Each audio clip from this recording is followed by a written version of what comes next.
भारत गौरव आचार्य श्री पुलक सागर जी गुरुदेव के प्रवचन और धार्मिक कार्यक्रम देखने एवं सुनने के लिए जिन शरणम मीडिया चैनल को अभी सब्सक्राइब करें और बेल आइकॉन पर क्लिक जरूर करें। नमः श्रीदेव्यः।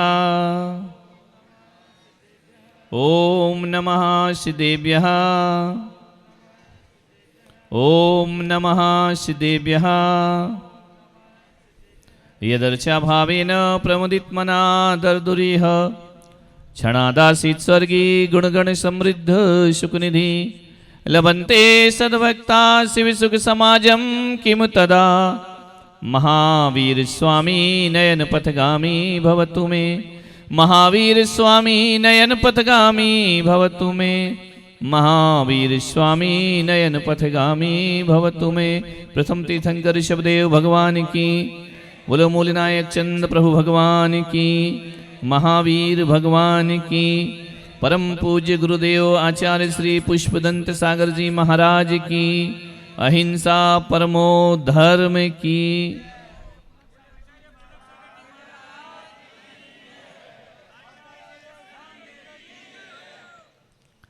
जब भी इस गली से निकलो, चाहे राजस्थान से आओ या राजस्थान जाओ, सूरत आना ही पड़ता है।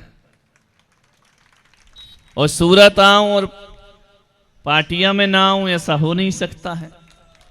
पार्टियां वाले भी इतने होशियार हैं, किसी ना किसी बहाने से बुला लिया करते हैं।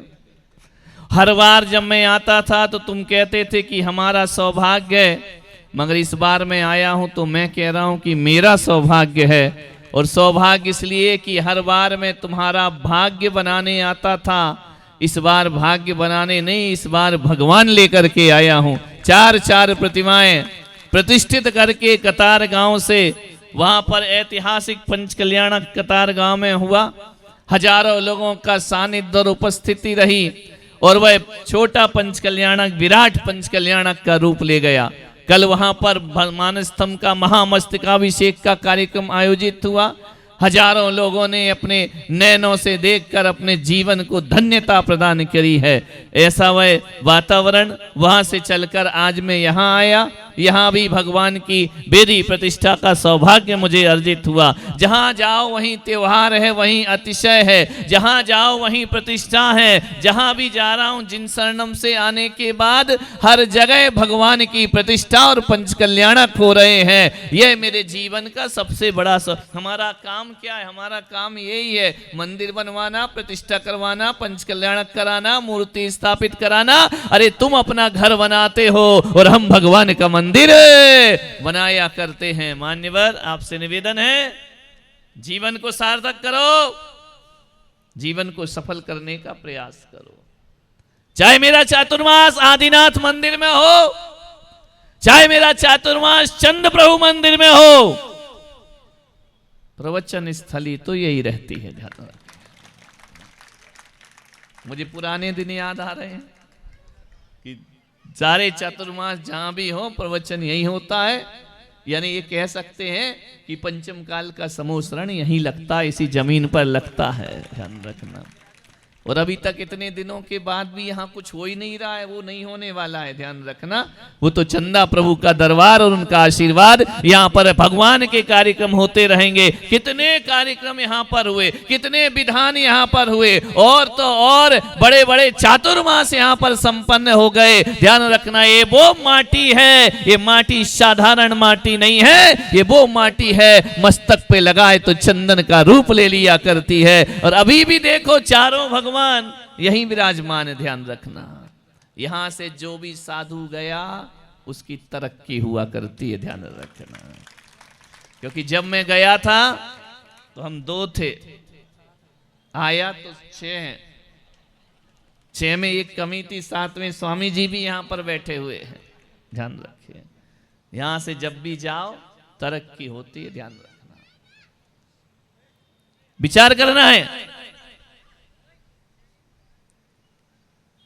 सोचना है आपको। आज जो कुछ करना है अभी करो, इसी वक्त करो। कल का कोई भरोसा नहीं। कल का क्या भरोसा, कितने लोग चले गए। ध्यान रखना, कितने अपनी आयु से चले गए और कितने कोरोना से चले गए। ध्यान रखिए, विचार करिए। जिनको नहीं जाना था वो चले गए, जिनको जाना था वो बैठे हैं। समझ गए? नहीं, तुम्हारी बात नहीं कर रहा हूं मैं, तो कतार गांव वालों की बात कर रहा हूं। तुम्हारी बात तो अभी मैं जा रहा हूं ना, अहमदाबाद में करूंगा। ध्यान रखना, विचार करिए। जितने भी पल मिले हैं, जितने भी क्षण मिले हैं, भगवत भक्ति में गुजार देना चाहिए, परमात्मा के चरणों में गुजार देना चाहिए।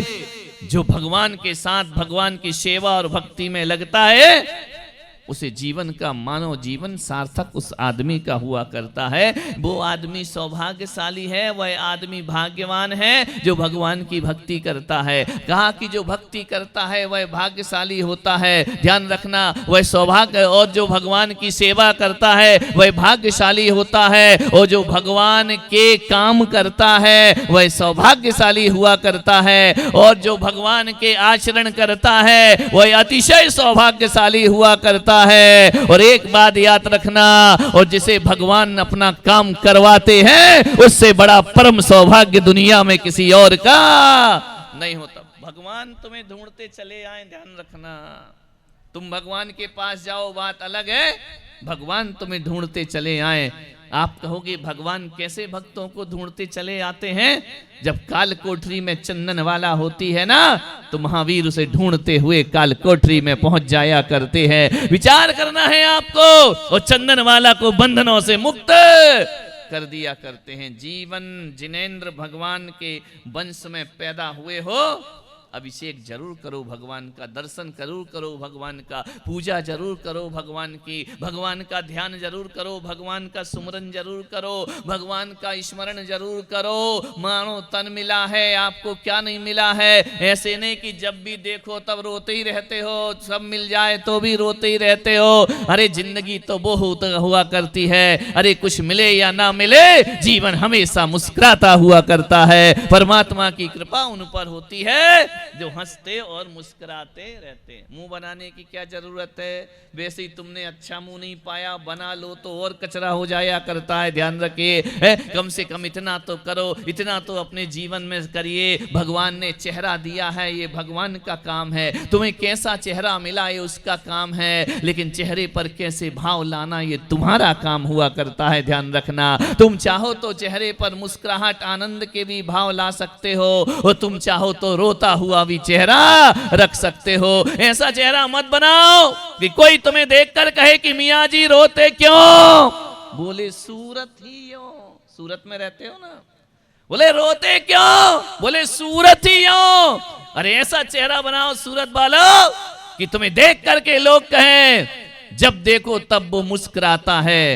बताओ इतनी खुशियां ये कहां से लाता है? जब देखो तब वह मुस्कुराता। आनंद के साथ जियो। एक खुशी 1000 बीमारियों को दूर कर दिया करती है, एक हंसी 1000 टेंशन को दूर कर दिया करती है, एक मुस्कुराहट हजारों के लिए दोस्ती का काम कर दिया करती है। ध्यान रखिए, आपसे इतना ही निवेदन है, तनाव में मत जियो, टेंशन में मत जियो, डिप्रेशन में मत जियो, आनंद में जीने का काम करिए। मनुष्य भव है, यदि मुंह बना के जीना है, लटका लटका मुंह जीना है, पशु गति में जी लेना। वो उनको तो हंसने का अवसर ही नहीं मिलता है, मुस्कुराने का अवसर ही नहीं मिलता है। पशुओं का मुंह जब देखो तब बना ही रहता है। ध्यान, आदमी हो क्या करना है मुस्कुराने में? ये ओंठ को आधा इतना सा तो खींचना है। ध्यान रखना, मजा आ जाता है। आता है या नहीं आता है?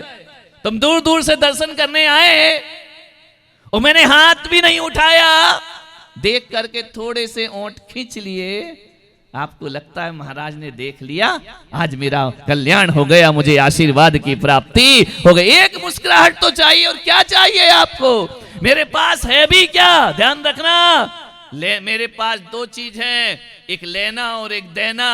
मेरे पास लेने के नाम पर यदि कुछ है, ना रुपया है ना पैसा है, ध्यान रखना, मेरे पास लेने के नाम पर यदि कुछ है तो भगवान का नाम मेरे पास लेने के नाम पर है, और मेरे पास देने के नाम पर कुछ है। अरे लेता मैं भगवान का नाम हूँ और देता आशीर्वाद हूँ, ध्यान रखिए। इसके अलावा मेरे पास और कुछ भी नहीं हुआ करता है। देने के लिए आशीर्वाद और लेने के लिए प्रभु का नाम है, ध्यान रखना। आपके घर का एक गिलास भी यदि हम आहार में लेते हैं, आप पड़गाहन करते हैं, आपके यहाँ चौका लगता है, मुनि महाराज आपके घरों में पधारते हैं, तो ये मत सोचना कि वो तुम्हारे यहाँ आहार लेने आए हैं, रोटी लेने आए हैं। अरे वो आहार और रोटी लेने नहीं आते हैं, बल्कि तुम्हारा कल्याण करने के लिए तुम्हारे घर आते हैं, ध्यान रखना। एक गिलास लेते हैं, दरिया भर वापिस दे दिया करते, ध्यान रखना। वो घर धन्य है जिन घरों में मुनि महाराज के चरण पड़ा करते हैं, ध्यान रखिए। वो घर घर नहीं होता, पूजा का स्थान हो जाता है। और जिन घरों में संतों के चरण ना पड़े,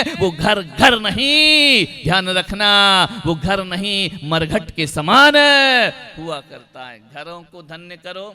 सूरत वाले सौभाग्यशाली हैं कि तुम्हारे यहाँ एक गाड़ी आए और दूसरी तैयार रहा करती है, ध्यान रखना। अभी तो जंक्शन में 2 गाड़ी खड़ी है, उधर माता जी की खड़ी, इधर महाराज की खड़ी है, ध्यान रखना। वो लेडीज डिब्बा है, ये जेंट्स डिब्बा है, ध्यान रखना। सोचना है आपको। चारों तरफ साधु संत दिखाई देते हैं, ये तुम्हारा सौभाग्य है, ये तुम्हारा पुण्य है। यदि आप सुबह से शाम तक निकलो गाड़ी लेकर, तो मैं कह सकता हूं कि आप यदि सुबह से शाम निकलो ना, तो 150 साधुओं के दर्शन एक दिन में तुमको हो सकते हैं। ऐसा सौभाग्य तुम्हें प्राप्त। मुनि महाराज तुम्हें दिखाई दे रहे हैं, वरना ऐसा युग निकल गया जब लोग कहते थे कि मुनि महाराज कैसे होते हैं, ध्यान रखना। एक ऐसा भी समय आया इस धरती पर जब मुनियों पर प्रतिबंध लगा दिया गया, साधुओं पर प्रतिबंध लगा दिया गया। तो बनारसी दास दौलत राम ऐसे महान विद्वान हुए, प्रकांड विद्वान, जो कमरे में बंद होकर आईने के सामने दिगंबर भेष धारण करके सोचते थे कि मुनि महाराज ऐसे होते होंगे, ध्यान रखना, क्योंकि मुनि के दर्शन नहीं हुआ करते थे। ऐसा युग था कि पूरे पूरे वर्ष बीत जाते थे, मुनि महाराज वहां से निकल नहीं पर दिखते नहीं थे। लेकिन एक बात ध्यान रखिए, आज तुम्हारा पंचम काल का ये बड़ा सौभाग्य है। और इतने सारे मुनि यदि आपको धरती पर दिख रहे हैं ना, तो इसका श्रेय केवल 2 आत्माओं को जाता है। पहला श्रेय तो जाता है आचार्य शांति सागर महाराज, और दूसरा जाता है आचार्य विद्या सागर जी महाराज, जो इतने संत यहाँ पर दिखाई दे रहे, ध्यान रखना। कोई कहीं से भी दीक्षित हो, कहीं ना कहीं उनका कनेक्शन आचार्य महाराज से रहा है, ध्यान रखिए। मान्यवर, सौभाग्यशाली हो, किस्मत वाले हो तुम कि तुम्हें संतों के दर्शन दिखाई दिया करते हैं। अब इतने संत, लेकिन कभी कभी क्या होता है कि ज्यादा बरसात हो जाए तो फसल सड़ने लगती है, ज्यादा भी महाराज मिल जाए तो लफड़ा होना जाता है शुरू। अब दिमाग आ जाता है कौन से वाले चॉइस करूं, ये वाले या ये वाले। महाराज तो छोड़ो, तुम तो भगवान में भी चॉइस करते हो कि चंदा प्रभु जाऊं कि आदिनाथ में जाऊं। ज्यादा फल कौन देता है, पारसनाथ को पूजूं कि महावीर को पूजो? तो बोले ठीक है, पारसनाथ का बहुत अच्छा चल रहा है ब्रांड, ध्यान रखना, हर जगह पारसनाथ, हर जगह पारसनाथ। तो उनने कह दिया पारसनाथ जनेश्वर पूजो, रवि व्रत के दिन भाई सुख संपत्ति बहु होए तुरंत ही। बाकी तीर्थंकरों में तुरंत शब्द नहीं लगा है, तुरंत तो केवल पारसनाथ में लगा हुआ। मैंने कहा क्यों, हर कोई पारसनाथ का भक्त क्यों है? बोले उनकी पूजा में लिखा है सुख संपत्ति बहु होए तुरंत ही, इसके आगे पढ़ने का कोई जरूरत नहीं है, तुरंत यानी तुरंत फल मिला करता है वह पारसनाथ। सारे भक्त पारसनाथ के ध्यान रखिए, मान्यवर, कोई बात नहीं है। पारसनाथ को पूजो, ऋषभ देव को पूजो, महावीर को पूजो, किसी भी साधु को पूजो। पुलक सागर इतना कहता है कि जब भी मोक्ष मार्गी आपके सामने से गुजरे, जब भी कोई पिच्छीधारी आपके सामने से गुजरे, पिछी कमंडल और नग्न मुद्रा देखकर अपने को फूल जैसा उनके चरणों में बिछ जाना चाहिए, अपने जीवन को धन्य कर लेना चाहिए। कैसे भी साधु हो, आपके लिए कोई भी साधु, दिगंबर साधु बद्दुआ नहीं दिया करता है, ध्यान रखना। और आप तो बिल्कुल टेंशन फ्री हो जाओ, कोई दिगंबर साधु किसी को बद्दुआ नहीं देता है, कोई दिगंबर साधु किसी को अभिशाप नहीं दिया करता है। एक बात ध्यान रखिए, बिल्कुल डरने की जरूरत नहीं है, कोई दिगंबर संत अभिशाप नहीं दिया करता है। और एक बात याद रखना, यदि कोई अभिशाप दे भी देना तो वो तुम्हारे पास आते आते वरदान बन जाया करता है, ध्यान रखिए। शावक के पास पहुंचते पहुंचते उनका अभिशाप भी वरदान में परिवर्तित हो जाता है, ध्यान रखिए। पुण्य कमाओ, जीवन को धन्य करो। सांसों का कोई भरोसा नहीं है, जीवन का कोई भरोसा नहीं, आज हो कल रहो इसकी कोई गारंटी नहीं है। ध्यान, साधुओं से आशीर्वाद लीजिए, संतों से दुआएं प्राप्त करिए। हम फकीरों से जो चाहे वो दुआ ले जाए, हम फकीरों से जो चाहे वो दुआ ले जाए, वरना ना जाने कहां कल हमको हवा ले जाए। तुमको देने के लिए और कुछ नहीं पास मेरे, जिसका जी चाहे वो जीने की अदा ले जाए। हम फकीरों से जो चाहे वो दुआ ले जाए। रात भर अपने दरवाजों को खुला रखता हूं, रात भर अपने दरवाजों को खुला रखता हूं, जब भी आओ, जब भी जी चाहे आए और बुला ले जाए। हम फकीरों से जो चाहे वो दुआ ले जाए, वरना ना जाने कहां हमको हवा। हमारा क्या भरोसा, आज यहाँ है कल वहाँ। चिरंजी लाल जी अभी नए नए अध्यक्ष बने हैं, बोल रहे हैं कि 2 चौमासे हो गए, तीसरे की तैयारी चल रही है। तीसरा चौमासा तो तभी होगा जब चिरंजी लाल की दीक्षा होगी। नहीं तो अब हमारा धंधा अब दूसरा हो गया है। अब जिन शरणम वाला केस खत्म, अब ये वाला शुरू हो गया। तो चिरंजी कहाँ छिप गए, कहाँ चले गए? चले ही गए, बोले मामला बिगड़ने वाला है। ध्यान रखिए, ऐसी भावना भाव अपने जीवन में। आज मुनि नहीं बन सकते, कोई बात नहीं है, लेकिन एक संकल्प, एक भावना तो निरंतर भाना चाहिए कि जब देह का विसर्जन हो तो चाबी घर की हाथ में ना हो मेरे। जब देह का विसर्जन हो तो मेरा हाथ माल पे नहीं माला पे होना चाहिए। और जब देह का विसर्जन हो तो भोग की सैया नहीं, समाधि का संस्तर हमारे पास होना चाहिए। ध्यान रखिए, जब जीवन से विदा हो, मुझे मालूम है, मैं मेरठ में था। मेरठ मेरा पहला चातुर्मास हुआ दीक्षा लेने के बाद। वहां एक व्यक्ति थे, मूलचंद जी जिनका नाम था। कभी मंदिर नहीं जाना, मुनियों के दर्शन नहीं करना, निकल गए तो सामने से यूं कर लिया। तीर्थ बनवाना, तीर्थों पे काम करना, ये उनका धर्म था। कोई ज्यादा समय नहीं दिया करते थे वो। एक समय ऐसा आया, उनकी मृत्यु का अंतिम क्षण आ गया। बच्चे उन्हें अस्पताल में ले गए, अस्पताल में एडमिट कराया। ना जाने उन्हें क्या हुआ अपनी जिंदगी में। कभी नहीं सोचा था कि ये आदमी कोई संयम लेगा, व्रत लेगा, नियम लेगा। न जाने क्या सूझा, नर्स ने उन्हें जगह जगह सुई लगाकर बाटल लगा दी, मुंह पर ऑक्सीजन रख दिया। उन्होंने कहा ये क्या हो रहा है मेरे साथ? बच्चों ने कहा कि आपकी तबीयत ठीक हो जाएगी, चिंता मत करो। बोले मुझे चिंता तबीयत की नहीं, चिंता जिंदगी की है। बोले क्या मतलब है बाबूजी? बोले अब मेरे जीने का समय खत्म हो गया है, मुझे ऐसा लगता है कि अब मैं लौट करके घर नहीं जाऊंगा। बच्चों ने कहा ऐसा क्यों सोचते हो? डॉक्टर ने कहा धैर्य रखो, कुछ भी नहीं होगा, आप घर पहुंचेंगे। बच्चे चले गए घर। अस्पताल में उन्हें एडमिट करा के उन्हें ऐसे वार्ड में रखा जहां कोई फिर उनसे मिल नहीं सकता है। वह उठते हैं, जब देखते हैं एकांत में कोई नहीं है, सारी जितनी भी बॉटल सुई लगी थी सब निकाल करके फेंकी उन्होंने, मुंह से ऑक्सीजन निकाल करके फेंका, पलंग से उतरे, वस्त्र उतारे और नमो अरिहंताड़म कहती हुए अस्पताल से विदा हो जाया करते हैं। नग्न मुद्रा में बैठ गए।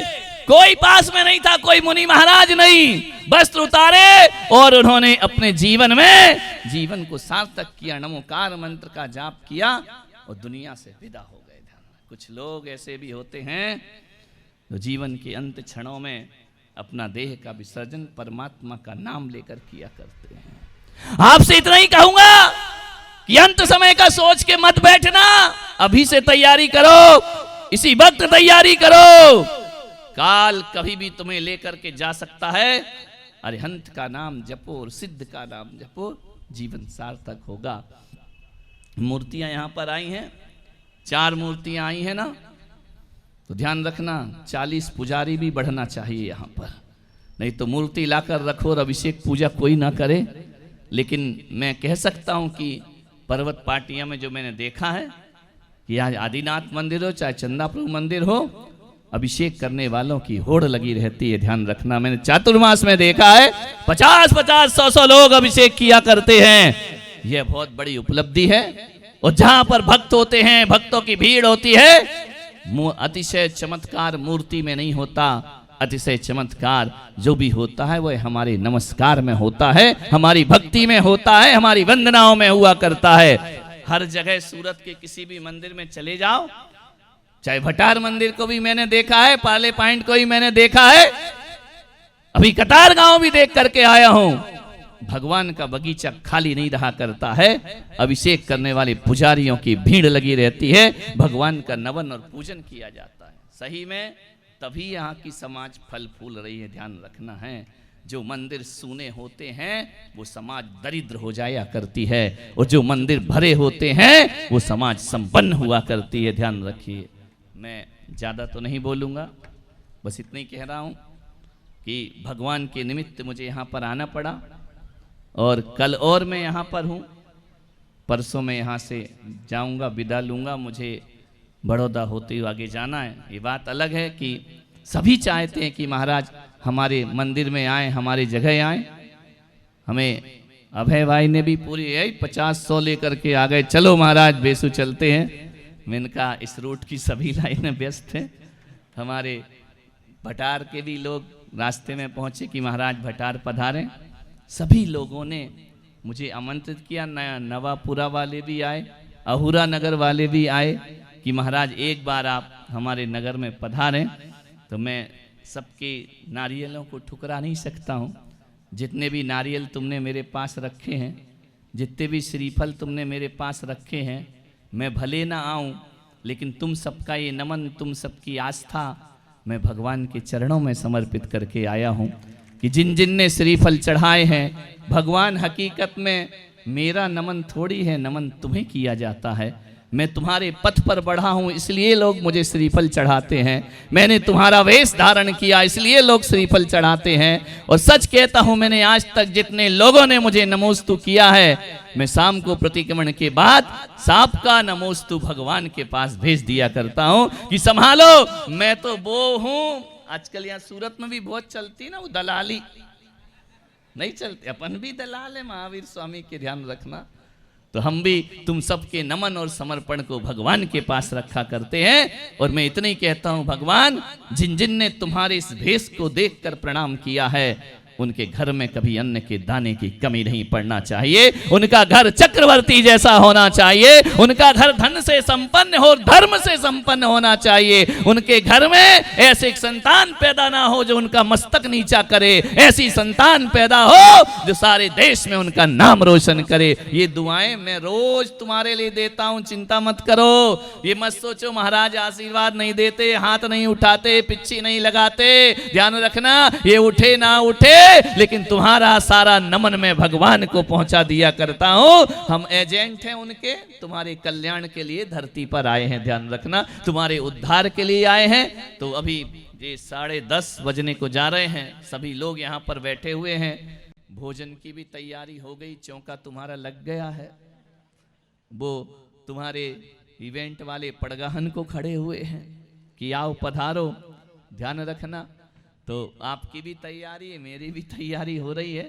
तो फिर हम देखते हैं आज का जो अभी यहाँ से जाके प्रतिमा जी को स्थापित करना है, शुभ मुहूर्त में स्थापित करना है, पंडित जी ने कौन सा मुहूर्त दिया, पंडित जी बताएंगे, ये उनका डिपार्टमेंट है।